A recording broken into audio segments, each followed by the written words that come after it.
I got to be honest, I did not think we would be talking about Trey Hendrickson trade rumors ever again after he announced that he wanted to stay with the Bengals, and then the Falcons in the draft took not one but two pass rushers in round one. However, I cannot ignore Hendrickson's recent comments about his contract negotiations with the Bengals and acknowledge the possibility of the Falcons having some interest in the reigning sack leader. So let me catch you up to speed on everything that's happened.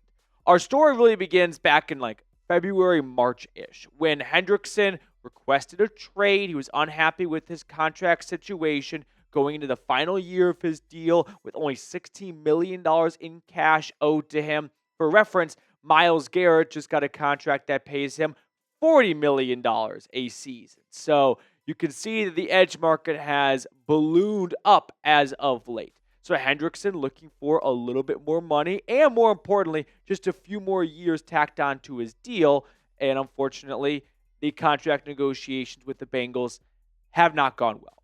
Now, that was the beginning, right? Then we fast forward a little bit, and Hendrickson expressed an interest to figure it out. He wants to be in Cincinnati long term. So it felt like the rest of the league backed off a little bit. Plus, the Bengals said, we're working on it. So, all right, probably not going to happen. Move along. And then Hendrickson dropped this bomb on us, saying no communication has taken place between my camp and the organization post-draft. The offers prior to the draft did not reflect the vision we shared and were promised last offseason if I continue to play at a high level.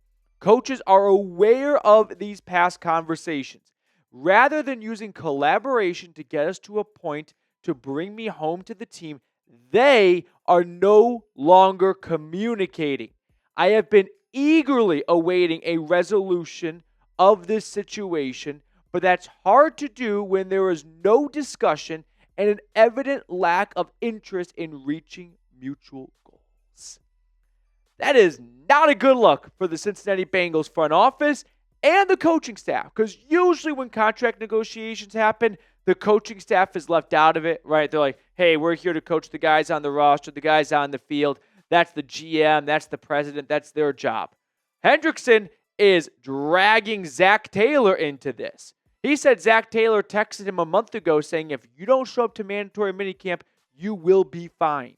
So Hendrickson is perfectly fine with placing all the blame publicly on the front office and the coaching staff so that fans can direct their frustration, their anger at the right place. And honestly, he's not wrong, right? He spoke to the media today. He showed up to some OTA, mini camp sessions, whatever, and did not participate or anything, but he did speak to some reporters. He wants to get his side of the story out there. And he said that, his statements have been provoked. And when he was asked if he will play on his current deal, he said no. So that is a major turn from where we were a month ago when Hendrickson sounded like a guy who was going to be a Bengal, and they just got to figure out a couple of, last-minute details on that contract. He is letting everyone know, unless I get a brand spanking new contract in front of me before week one, I am not going to play for this team. And honestly, good for Trey Hendrickson. I think as fans, as the general public, it's always hard to sympathize with players in this case because on one hand, market value-wise, he's not getting a great deal. He led the NFL in sacks last year with 17.5. But also, it's really tough for me, Matthew Peterson, Falcons Today host, to have sympathy because he's only making $16 million this year, right? That's where I think, unfortunately for players, there's just a separation of fans not supporting them as much because they want us to feel bad for them because they're only making $16 million. I know everyone watching this video right now would love to make $16 million. Hendrickson, on the other hand, and I understand why, because compared to his peers, and that's not a whole lot of money, but they're on a whole different scale of payment that you and I are probably never going to sniff. Let's just be honest. So, I get where Hendrickson's coming from, and I do respect the fact that he's calling the Bengals out on their BS. I think what happened was this. Last offseason, they told him, hey, you had 17 and a half sacks this year. If you can get something around that next year, we're going to take care of you. We promise. And then the Bengals made it a priority to get Chase and Higgins taken care of first. And they probably last offseason didn't think it would come in at $40.2 million for Chase and $28.7 million for Higgins. They probably thought Chase would come in closer to $35 million, and they thought Higgins would come in closer to $25 million. So when you add up that $8 million difference and then you apply it to 2 contracts over 4 years, that could be the money that they had dedicated to Trey Hendrickson. So I'm thinking they told him, get that number again in terms of sacks, and next offseason, we got a 3-year contract with your name on it. And then when Higgins and Chase were more expensive than they prepared for last offseason, now they're just going to drag Hendrickson along and hope and praise that, hey, he's a good guy. Like, he's going to show up. No way he actually sits out. He's going to want to be out there for his team. I'll also add, they're fucked if he doesn't play. Their pass rush last year was awful. Their first round pick this year has not showed up to rookie minicamp yet because he's still working on his contract issues. So it's going to be a bad season for the Cincinnati defense if Hendrickson is not out there. That's not a scalding hot take or anything. That is reality. So before we look at the rest of today's episode and talk about how the Falcons could enter the mix, if you are not subscribed to the channel yet, make sure you go ahead and do so. We are just behind the Saints channel in subs, so please scroll on down, smash that sub button if you hate the Aints. But I realize, how long has the video been going for right now? We're at 7 minutes. I've made this a Bengals breakdown video so far. Let's bring the Falcons in on this conversation because I think it goes without saying, you don't have to be a very high-level fan of the Falcons or just the NFL to know pass rushers available. Where could he end up? Atlanta, right? The team that's been dead last in sacks since Terry Fontenot took over in 2021. Now, the Falcons have made numerous additions to their pass rush through free agency and the draft. They signed Leonard Floyd. They signed Morgan Fox. They drafted Jalon Walker. They drafted James Pearce. Plus, they're getting Braylon Trice back, but I think we keep forgetting about him. By we, I mean me. So, does Atlanta really need Trey Hendrickson? I think with the moves they made, I am comfortable-ish. I can't ever be 100% comfortable until I actually see it play out in front of me. The Falcons have just not done enough as a franchise to make me believe that a pass rush can be done by them at a high level without seeing it firsthand. This is the absolute textbook example of I'll believe it when I see it.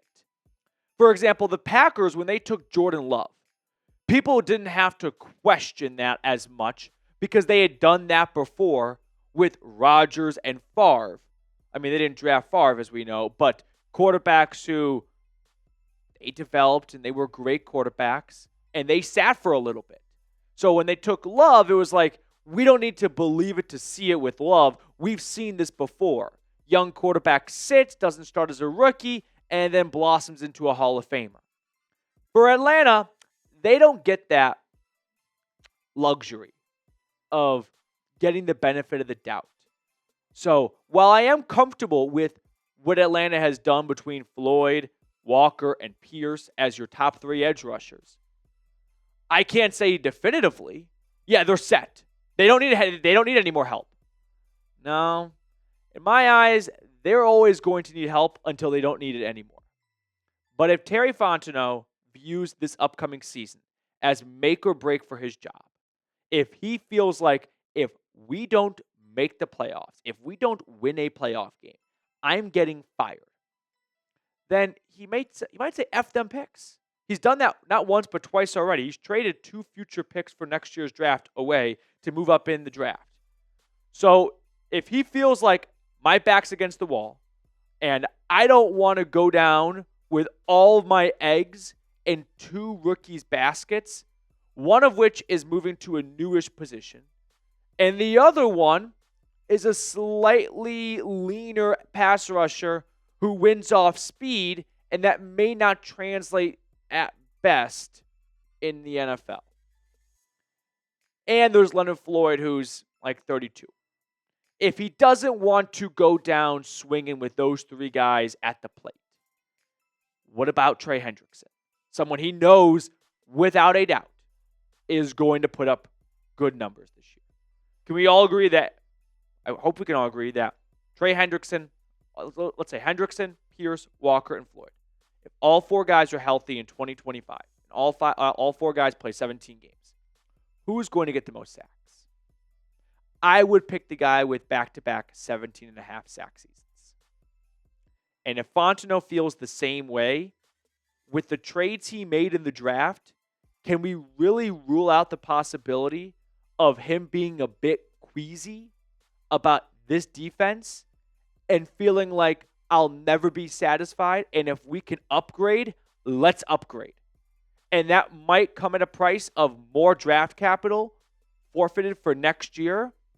But if I'm not here next year because I get fired, what do I care about the next GM getting dealt a bad hand? It's not impossible. Also, this would be a lot of fun.